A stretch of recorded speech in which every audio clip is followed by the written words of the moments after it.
እነ ዮናታንን በዚህ ነው የማያቸው። ስለ ክርስቶስ ፍቅር የሚቃጠሉ ይመስልሃል፣ ግን ስለ ክርስቶስ የምታመልከውን ቤተክርስቲያን በመጥላት ተደብድበው የወደቁ ናቸው። መጽሐፈ ቅዳሴ እዛ ላይ ምንድነው የሚሉት መሰላችሁ? እግዚአብሔር በግ ኢየሱስ ከሰማይ ይውረድ፣ የእሳት ሰይፍ ሜሎስ ይላክ፣ በጉን በእጃችን እንድናርደው በእርሱም ደስ ይለን ዘንድ። ከዚህ ግለሰብ ያው ምንም የሚጠበቅ ነገር የለም። ዛሬ አንድ ሰው ወዲያው ሃይማኖት ሲቀይርና ከቤተክርስቲያን ሲወጣ ይመስለኛል እንደ አፓረንት መሰለኝ። አፓረንት የሚሰጡት ኦርቶዶክስ ቤተክርስቲያንን ተሳደብ ብለው። ለምንድነው እንዲህ ያለው? እሱ አይሁዳዊ ስለሆነ ሳምራውያንን ስለሚጠላቸው ስሙን ሳምራዊ የሚለው እንኳን ቃል ለመጥላት ተጸይፎ ነው። ተመልከት፣ መጀመሪያ የመለሰው መልስ ስለ ፍቅር ነው። ውስጡ ግን ምንድነው ያለ? ጥላቻ።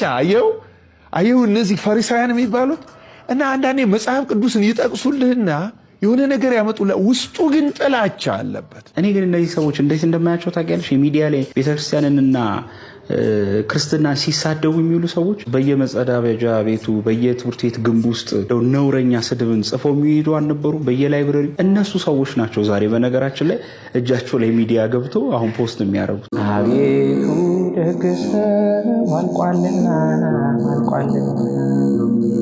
ከምድርም ፍቅር ጠፍቷልና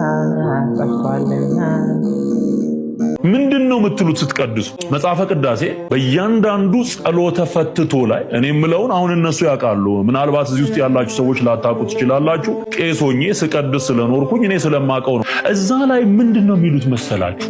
የእግዚአብሔር በግኡ ከሰማይ ይውረድ፣ እግዚአብሔር በግ ኢየሱስ ከሰማይ ይውረድ፣ ከዛስ የእሳት ሰይፍ ሜሎስ ይላክ፣ በጉን በእጃችን እንድናርደው በእርሱም ደስ ይለን ዘንድ።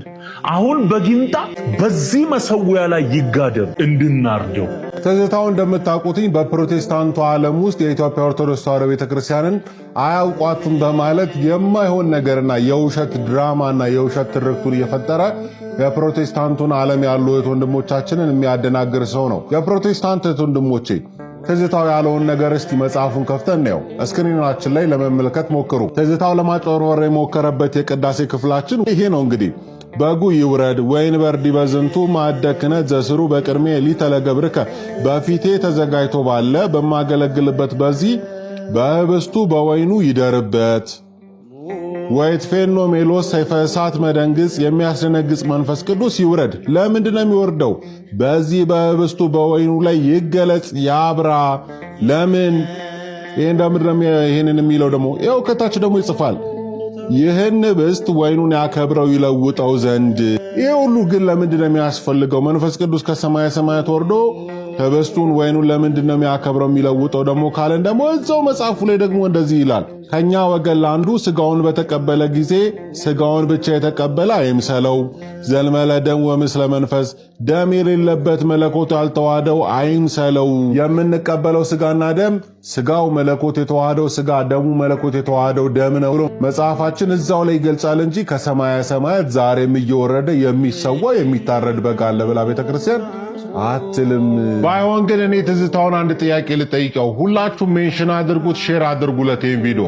በዚህ በዮሐንስ ወንጌል ምዕራፍ 6 ቁጥር 51 ላይ አነ ውእቱ ህብስተ ሕይወት ዘወረደም ሰማያት፣ ከሰማይ የወረደ የሕይወት እንጀራ እኔ ነኝ ይላል። ታዲያ በዚህ ጥቅስ ላይ ህብስት የተባለው ምንድን ነው? ከሰማይ የወረደ ስጋ አለን ወይስ ደግሞ ከምድርስ የተገኘ ሕይወት አለ ወይ የሚል ጥያቄ አለ።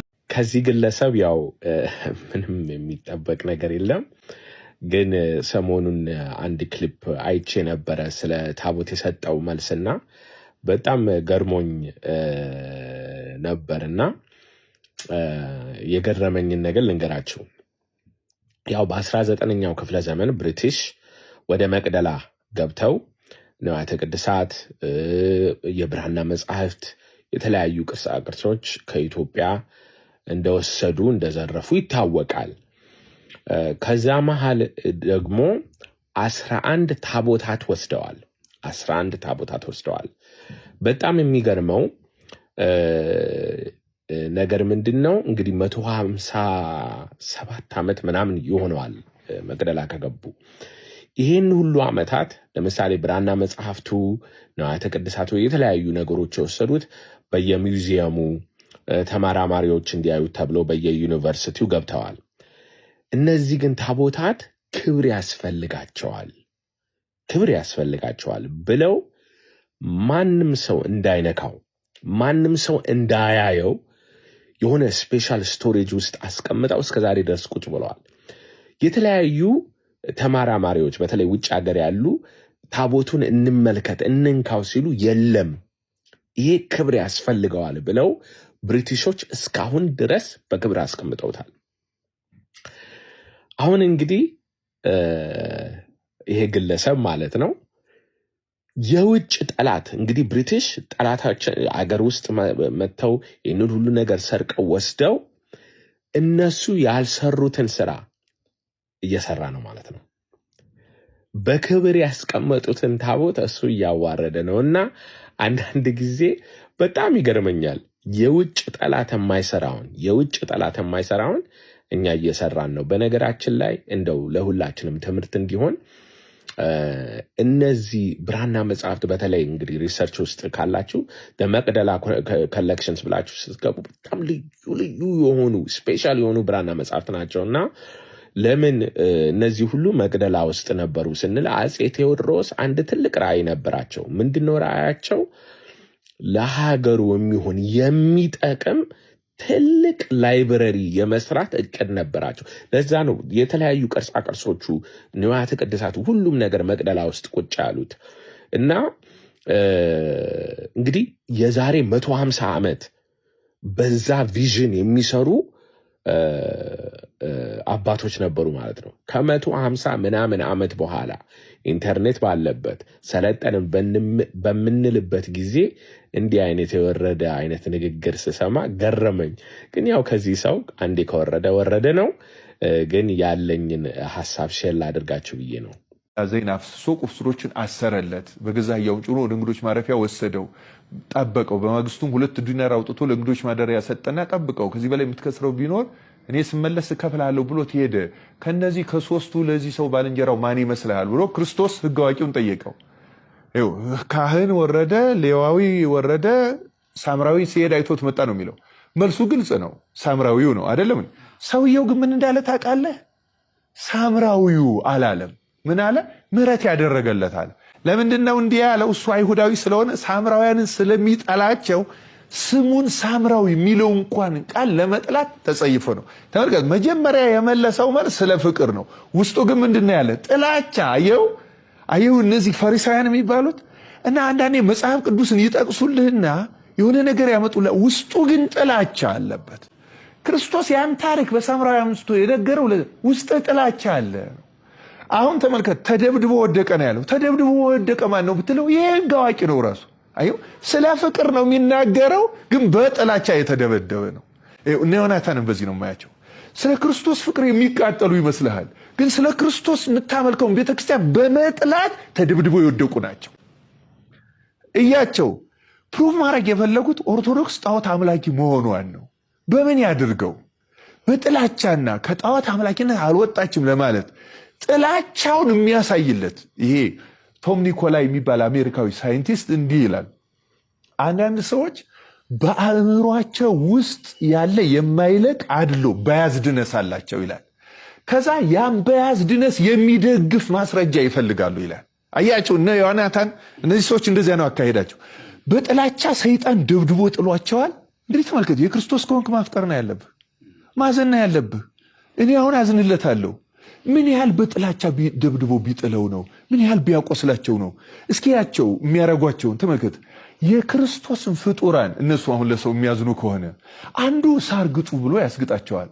አንዱ መሬት ላይ አስተኝቶ በሹል ጫማ ይረግጣቸዋል።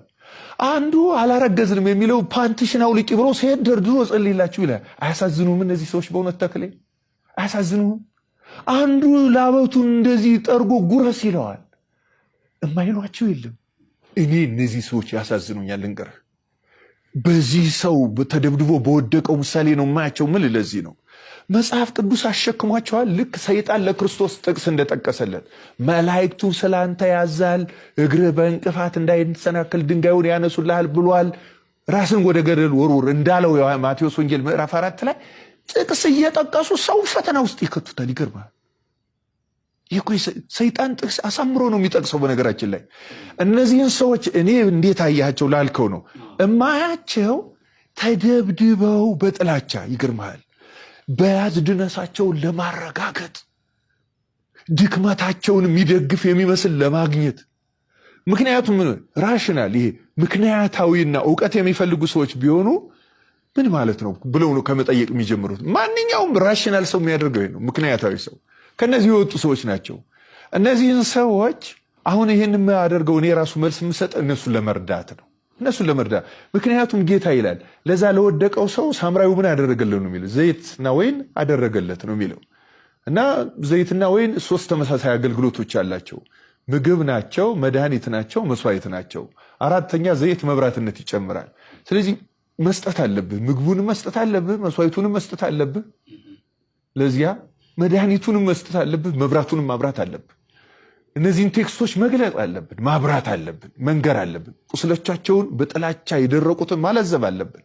አሁን የመጥላ የፉክክር እንትን አይደለም እነሱን የመጥላትም አይደለም የዋዋረደ ግን አደገኛ ቁስል ይታየኛል በቃ ተቀጥቅጦ ይወደገ በከፍተኛ ጥላቻ ለዛ ነው ፋታ አይሰጥም ምን ጣዖት አምልኮ ነው ያለ ይጮሃል አይታዋል አሁን ቪዲዮው ላይ አይደለም እንዴ ያ የሚያሳየው ምንድነው የመጎዳት ነው አየህ የመጎዳት ነው እና ያንን የስነ ልቡና ጉዳቱን በጥላቻ ተደብድቦ የደረሰበትን ቁስል ማከም ይፈልጋል ሰው ደግሞ በተፈጥሮ ራሱ ትክክል ሆኖ መታየት ይፈልጋል ይሄን የማይፈልግ የለም ስለዚህ ያንን ለማምጣት ሰዎቹንም የሚያስጨው በዛ መንገድ ነው እና እነሱንም ማያቸው በዚህ በሁለቱ መንገድ ነው ተጎድተዋል በእውነት ሰይጣን ጎርቷቸዋል ህሊናቸውን ጎርቶታል አሳስቷቸዋል ደብድቧቸዋል በጥላቻ ደብድቧቸዋል በምሬት ደብድቧቸዋል በባያዝ ድነስ በአርሎ ደብድቧቸዋል እና ያንን የሚደግፉላቸው መስሏቸው ተመልከት ከመሰረታዊ ጉዳይ ወጥተው ሄደው የታምረ ማርያት መቅደም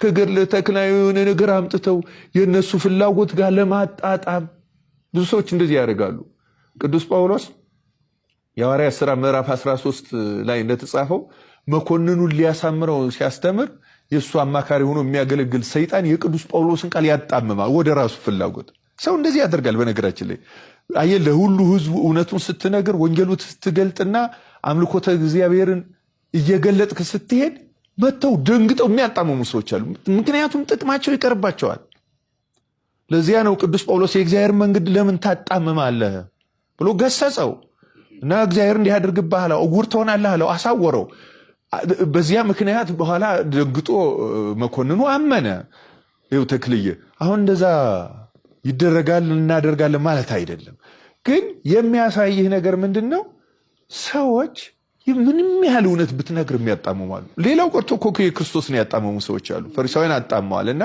እኔ የማየው እነዚህ ሰዎች ከደረሰባቸው ጥላቻ የተነሳ ያ ህግ አዋቂ ቅድም የነገርኩ ስለ ፍቅር አፉ እየተናገረ ውስጡ በጥላቻ የቆሰለ ተደብድቦ የወደቀ እንደሆነ ክርስቶስ ቀስ አድርጎ ያን ታሪክ እየነገረ የሚያክመው ራሱ መልሶ ያን ህግ አዋቂ ነው ስለሆነ ሰው የሚነግረው ነው የሚመስለው ግን ራሱን ነው ያንን በጥላቻ የደረቀ ሰውነቱን የምትጠላው ሳምራዊ ነው የሚያነሳ ነው የሚሉት አሁንም እነ ዮናታንን የምታነሳቸው ኦርቶዶክስ ናት ከብዙ ጉዳት የምታነሳቸው የምታከማቸው ይሄም አይቀር ነገር ነው ብዙዎቹ ይታከማሉ ምክንያቱም ብዙ ቅኖች አሉ በልባናቸው እውነትን የሚፈልጉ እነዚህ ወደ ክርስቶስ እውነት መምጣታቸው አይቀርም ክርስቶስም እንዲህ ብሏል ሌሎች በረቶች በጎልቻ አሉኝ እነርሱን ደግሞ ላመጣቸው ይገባኛል ያመጣቸዋል ስለዚህ ስቃይ ይኖርበታል የወሰድክበት የሚመስለው የቀማው የሚመስለው እውነቱ ሲገለጥ እሱ የተጋለጠ የሚመስለው ከስቃዩ የተነሳ እንደዛ ሊናገር ይችላል እኔ የማየው በዚያ መንገድ ነው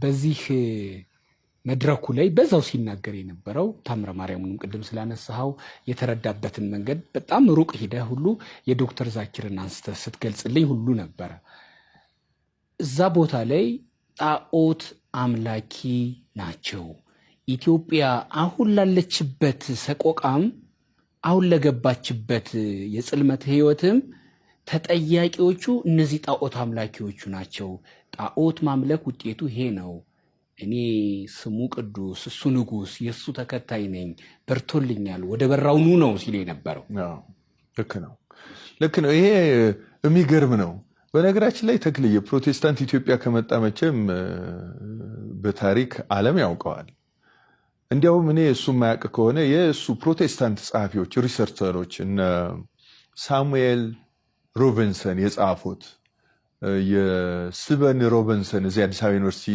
ሲቋቋም የታሪክ ምሁር ከነበሩት አንዱ ስዊዲሽ ሚሽነሪ ናቸው።